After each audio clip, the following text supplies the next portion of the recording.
সালটি ছিল ২০১৭ সেপ্টেম্বর মাস। সিঙ্গাপুরের একটি কোম্পানি গ্যারেনা আর তাদের বস ফরেস্ট লি। তখন দুনিয়া পাবজিতে মেতে আছে। কিন্তু একটা বড় সমস্যা ছিল, সবাই সে গেম খেলতে পারত না।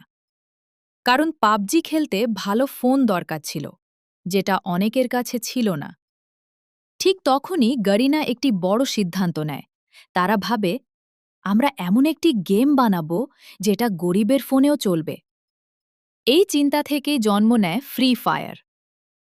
৩০ সেপ্টেম্বর ২০১৭ প্রথম বিটা ভার্সন রিলিজ হল।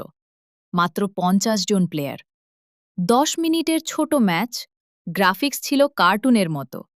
অনেকে হাসছিল, বলছিল এই গেম পাবজিকে হারাবে, অসম্ভব। কিন্তু গ্যারেনা জানত তারা কি করছে। তারা টার্গেট করল ব্রাজিল, ইন্ডিয়া, ইন্দোনেশিয়া, যেখানে অনেক মানুষের কাছে দামি ফোন নেই। আর এখানেই তারা জিততে শুরু করে। ৪ ডিসেম্বর ২০১৭ অ্যান্ড্রয়েড আর আইওএসে অফিসিয়ালি লঞ্চ হল ফ্রি ফায়ার।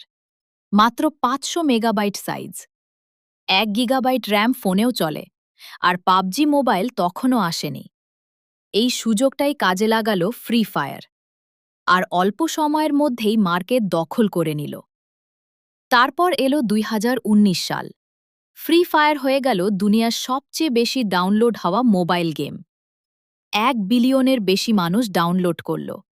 কিন্তু কেন এত হিট হল? কারণ এটা ছিল হালকা, লো ফোনেও চলত, ম্যাচ মাত্র ১০ মিনিট, ফাস্ট, অ্যাকশন ভরা, আর ক্যারেক্টার সিস্টেম, ডিজে আলোক, CR7, নারুতো, সবাইকে গেমে আনা হলো।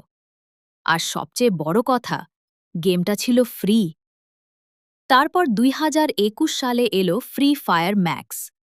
২০২২ সালে ইন্ডিয়াতে ব্যান। সবাই ভাবল শেষ। কিন্তু না, গরিনা আবার কামব্যাক করল। ২০২৩ সালে ফ্রি ফায়ার ইন্ডিয়া, আর আজ ২০২৬ সালে। ফ্রি ফায়ার শুধু গেম না, এটা একটা এম্পায়ার। মাসে ৩৫০+ কোটি টাকা ইনকাম। ইউএসএতে হ্যাশট্যাগ এক শুটিং গেম। কল অফ ডিউটিকেও পেছনে ফেলে দিয়েছে। সবাই পাবজিকে রাজা ভাবত, কিন্তু ফ্রি ফায়ার দেখিয়ে দিল গরিবের ফোন দিয়েও রাজত্ব করা যায়। বুইয়া!